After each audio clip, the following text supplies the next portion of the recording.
Oke.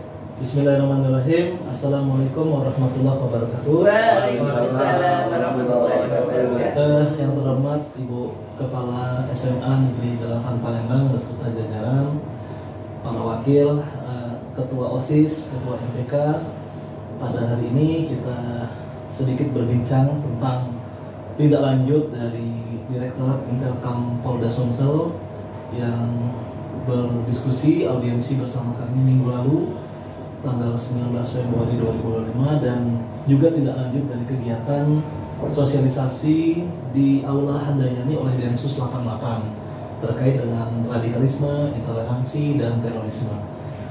Sekaligus juga kami menyampaikan tentang persiapan bulan Ramadan. Kita sebentar lagi memasuki bulan puasa, akan ada kegiatan-kegiatan seperti pesantren Ramadan, kegiatan keagamaan, himbauan dari para penegak hukum tersebut bahwa dalam memilih narasumber, penceramah, ustadz, ustadzah, jangan sampai menyampaikan hal-hal yang bermuatan radikalisme, intoleransi, dan hal-hal yang tidak sesuai dengan ketentuan peraturan yang telah ditetapkan di negara kita. Mungkin saya ke Ibu Kepala Sekolah dulu, mohon diceritakan Bu, upaya-upaya apa yang kira-kira telah dilakukan dan akan terus ditingkatkan untuk mencegah adanya paham radikalisme, intoleransi yang kita khawatirkan ini tersusupi atau terpapar ke anak-anak Gen Z saat ini, karena peran digitalisasi, medsos, segala macam mereka bisa masuk dari segala ini.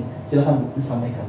Oke, terima kasih Bapak Kasih, peserta didik Dinas Pendidikan Provinsi Sumatera Selatan bidang SMA.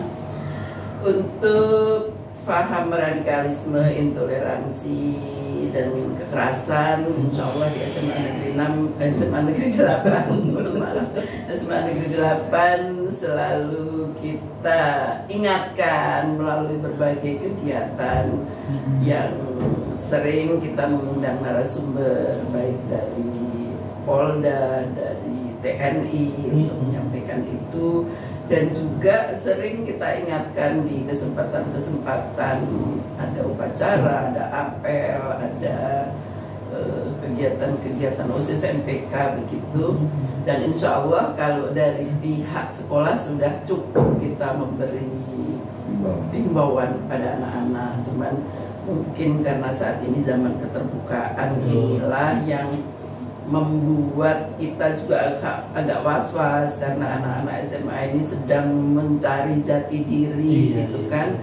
Kadang-kadang informasi-informasi yang belum tentu kebenarannya gitu langsung diserap dan disebarluaskan kepada kawan-kawan itu saja, sehingga kalau kami dari pihak pendidik ini sangat mengharapkan dari Kominfo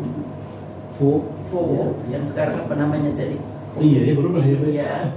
Itu membuat aturan-aturan. Saya sangat setuju yang ada kabar-kabarnya itu mau dibatesin anak-anak usia berapa minimal yang boleh bermedsos gitu kan. Seperti halnya sudah dilakukan di negara-negara tetangga kita. Saya sangat setuju itu, sehingga paham-paham yang memang tidak sesuai dengan Pancasila itu tidak bisa berkembang biak di Indonesia. Terkait dengan pengawasan Bu, kita kan sudah bicara himbauan nih. Bagaimana kita pengawasan terhadap peserta didik kita yang terindikasi atau terpapar dengan kasus, mungkin ada yang mereka agak lain atau agak terlihat berbeda dari komunitas kawan-kawan yang lain. Itu apa tindakan kita dalam mengawasi dan membinanya? Seperti apa? Kalau sejauh ini belum kita temukan itu ada ya? Itu di sekolah kita itu belum kita temukan. Kalaupun ada yang agak lain itu biasanya karena putus cinta. Jadi kalau yang terpapar itu belum, insya Allah mudah-mudahan tidak ada gitu. Dan kita punya hotline gitu, hotline untuk, tapi saat ini baru ke perundungan, yang anti perundungan, anti kekerasan gitu. supaya anak-anak bisa melapor di situ kalau misalnya dapat perundungan, dapat pelecehan dari kawan-kawannya sendiri atau dari bapak ibu guru. Bapak ibu guru juga bisa melapor di situ kalau dia merasa dilecehkan oleh anak-anak. Oh iya ya, bisa dari mana dan aja. Kita juga punya anak-anak MPK ini yang luar biasa yang bisa memberi info-info kepada kami apabila ada hal-hal yang menurut pandangan mereka agak aneh, kalau bahasa kita agak nyemelau. Siap, mantap. Saya ke Pak Nopri sebentar boleh ya? Waka kesiswaan, nah itu ada satu lagi nih. Pak Nopri kira-kira, enggak apa-apa Bu, masih kedengaran, dipegang aja.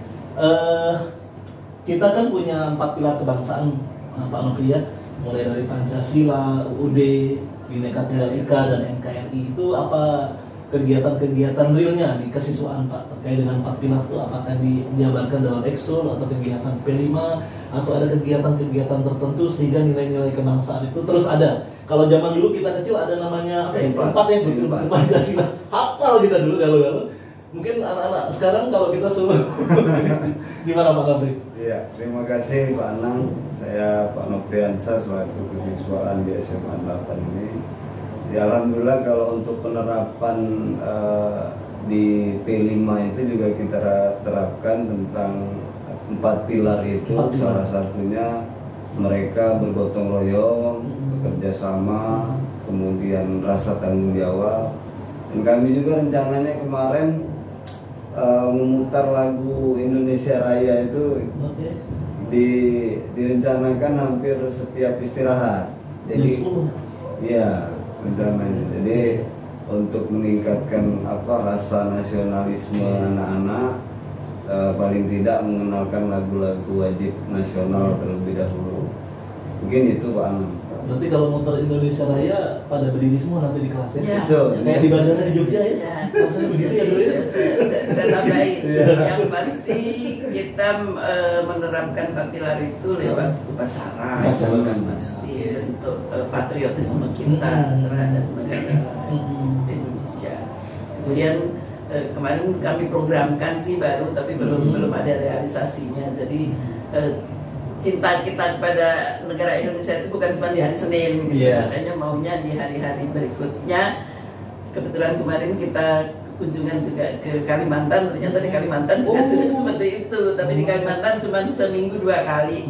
Ketika pukul 10 siapapun yang datang, termasuk tamu itu harus ikut berdiri, ikut menyanyikan lagu Indonesia Raya. Jadi salah satunya kemarin kita programkan itu, tapi juga belum terlaksana. Tapi mudah-mudahan dalam waktu dekat bisa segera terlaksana. Oh, siap.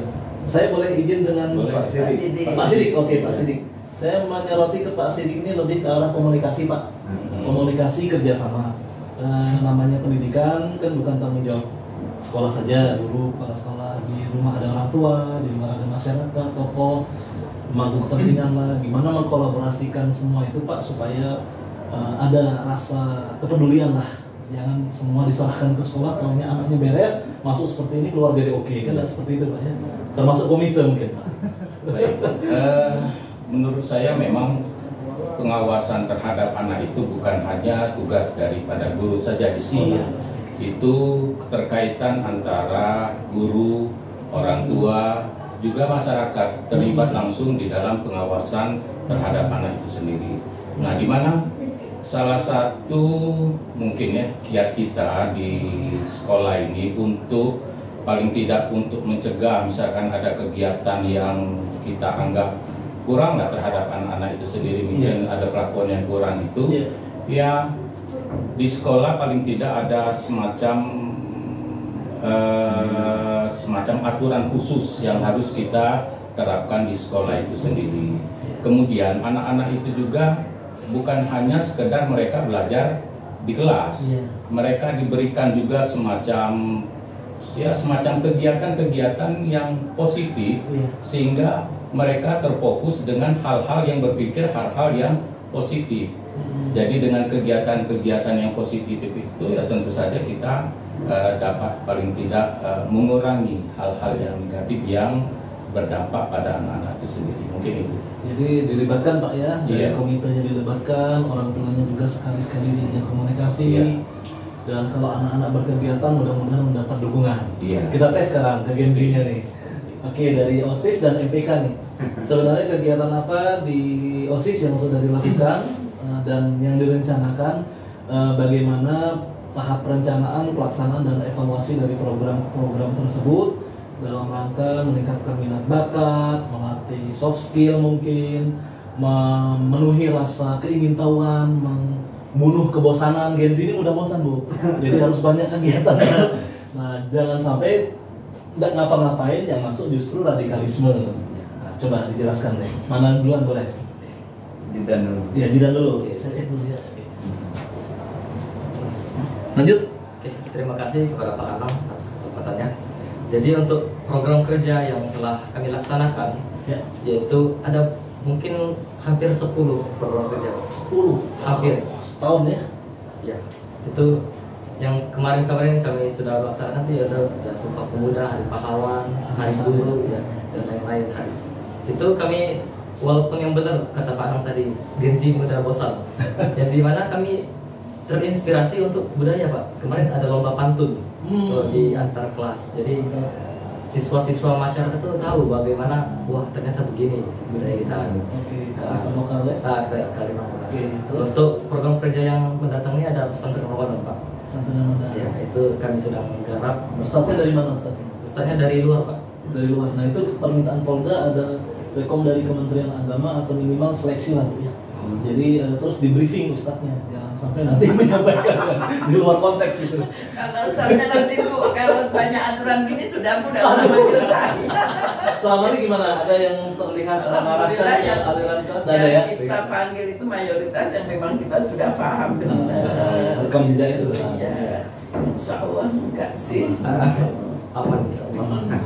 Terus program-program di luar sekolah gimana cara bentuk kamu mengkoordinasinya supaya tidak disalahgunakan atau tidak ada yang dompleng menyalahgunakan program kamu Untuk dari program dari luar sekolah itu, Pak, ya. dari sekolah, atau kamu ikut keluar atau program kamu di luar gitu?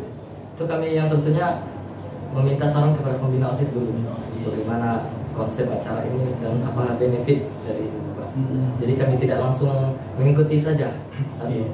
disaring terlebih dahulu. Oke, siap. Ke Lutfi, saya pengen tahu apa sih kendala, hambatan, terus apa yang diharapkan dari pemerintah, mulai dari dinas pendidikan ya, perwakilan pemerintah provinsi, mungkin dari sekolah yang sudah cukup menyediakan sarana prasarana, fasilitas, pembina, guru dan lain-lain. Mungkin kamu ada saran masukan bagi pemerintah dan dinas atau sekolah seperti apa? Oke, bismillahirrahmanirrahim. Mohon izin Bapak dan juga Ibu.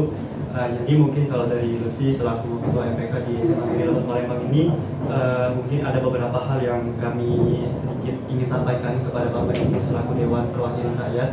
Yang mana hal ini tuh tentunya mulai dari pembelajaran, mulai dari setiap event-event luar yang masuk ke sekolah, mulai dari pelajaran sekolah yang kita sudah kenal itu kurikulum merdeka, yang mana tentu ada juga yang namanya P5, yang mana kita tahu P5 itu yang bertujuan untuk menguatkan rasa kenegaraan kita sebagai orang Indonesia. Nah, maka dari itu Pak, ada yang ingin saya sampaikan dari yang kemarin belum sempat tersampaikan juga dari yang kemarin. Boleh saya sebut ya? Oke, gimana? Jadi ini mengenai kurikulum merdeka Pak.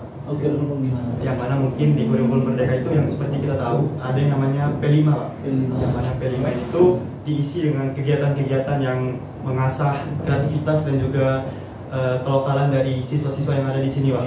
Yang mana hal ini tuh mungkin sangat efektif Pak, akan tetapi ada kekurangan yang kami sebagai siswa rasakan. Yang mana pertama itu P5 ini tuh sering kali diadakan beberapa minggu sebelum ulangan Pak. Yang mana Waktu. Ya. Berarti dinas ngatur waktunya supaya lebih pas gitu ya. Ya. Karena kami yang menentukan waktu ulangan itu. Terus apa lagi? Oke, terus kalau selain dari itu juga kan tadi sudah sedikit di dekat-dekat waktu ulangan Pak, yang mana tentu akan mengurangi waktu belajar kami sehingga kami itu harus belajar lebih ekstra Pak. Nah, yang mana berikutnya mungkin untuk P5 ini mungkin bisa lebih difasilitasi secara penuh Pak, dari pihak sekolah maupun pihak Bapak selaku Dewan, yang mana mungkin Dinas saya bukan Dewan. Oh ya, Dinas pendidikan. dari pihak Dewan, yang mana mungkin bisa difasilitasi secara penuh Pak, sehingga tidak membutuhkan lagi dana dari kami Pak. Oke, dari anggaran P5 ya, dari pemerintah. Boleh juga ya. Harus. Baik, ada lagi? Oke, yang pasti kami juga Pak Anang sebagai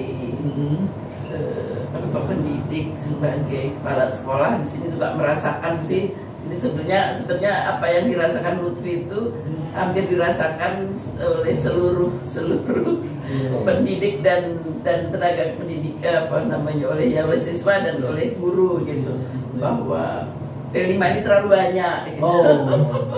P5 ini terlalu banyak sehingga materi-materi yang disampaikan oleh guru itu kurang. Kemudian waktu anak-anak memang banyak untuk P5 sehingga itu tadi mereka merasa harus belajar ekstra untuk ngejar materi. Kemudian terkait dana yang disampaikan oleh Lutfi tadi, sebenarnya dana itu ada di BOS, cuma di BOS itu kadang-kadang kita khawatir boleh nggak ya gitu. Pas sudah kita gelontorkan misalnya ini untuk kegiatan P5 beli ini, pas pemeriksaan tahu nyalain gitu. Itu dari rekeningnya tidak sesuai kan di atas gitu ya. Karena dana PSG juga kita tahu kondisinya, Pak Anang tahu, kemudian komite juga tidak lancar-lancar amat gitu, sehingga kadang-kadang mungkin masih ada beberapa elemen yang harus mengeluarkan dari dana siswa gitu, kelihatannya begitu. Nah, maksud Lutfi itu mungkin ada memang dari dana dari pemerintah, nggak usah lah ada dana khusus di dalam BOS gitu aja, tapi ada poin kesekian untuk P5 gitu. Bisa spesifikan ya. Bisa jadi Bu di PSB atau PSG nanti kan pendanaan pendidikan PSK-nya harusnya tiap tahun ketika revisi SK kita menunjukkan secara eksplisit supaya tidak menimbulkan multitafsir. Keren ini. Yang penting suasana di sekolah nyaman dulu Bu ya. Anak-anak betah di sekolah, suasana nyaman, pembinaan karakternya oke. Terus ada juga program RUTS, program anti perundungan atau melalui tadi call center atau nomor tadi ya.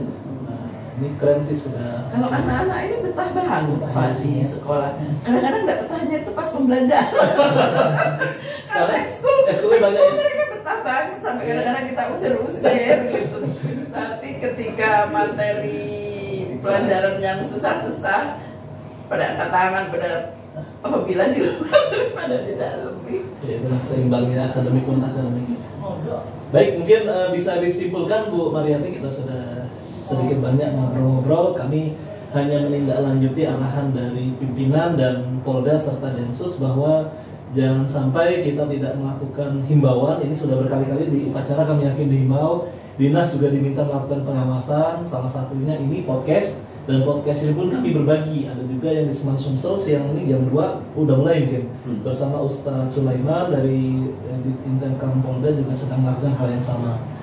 Mudah-mudahan dengan masifnya kegiatan-kegiatan seperti ini mengingatkan kembali meskipun sering bahwa semua turut berperan, tidak hanya kepala sekolah, guru, tapi juga dinas, masyarakat, komite dan lain-lain. Mungkin Ibu bisa closing statement Bu. Ya. Yang pasti terima kasih kepada Pak Anang sudah melibatkan kami untuk acara ini, dan kami sebagai pendidik di sini bisanya hanya menghimbau, memberi pengarahan kepada anak-anak, dan pasti semuanya kembali kepada anak-anak. Mungkin suara mereka akan lebih didengar oleh teman-temannya dibandingkan dengan suara kami. Yang pasti intoleransi, radikalisme, bullying dan sebagainya itu saat ini benar-benar kita harapkan, kalaupun tidak bisa nol, sangat dikurangi gitu. Dan itu tugas anak-anak dari khusus dari MPK yang mungkin lebih berat untuk mengajak kawan-kawannya, termasuklah salah satunya yang saat ini agak sering terjadi itu tawuran bener Bu. Benar, dan terus terang Pak Anang, saya kalau sudah baca di koran, dengar berita-berita di TikTok ada tawuran di daerah seberang di sini, rasanya sudah kecil gitu. Dalam hati itu khawatir kalau sampai anak kami itu terlibat gitu. Jadi mudah-mudahan dengan kegiatan-kegiatan seperti ini, maka intoleransi, radikalisme, kekerasan, pelecehan, bullying dan sebagainya akan semakin berkurang. Baik, terima kasih Bu Mariati dan Bapak-bapak sekalian, kita akhiri diskusi bincang-bincang kita, mudah-mudahan bermanfaat. Sekian, Assalamualaikum warahmatullahi wabarakatuh. Waalaikumsalam.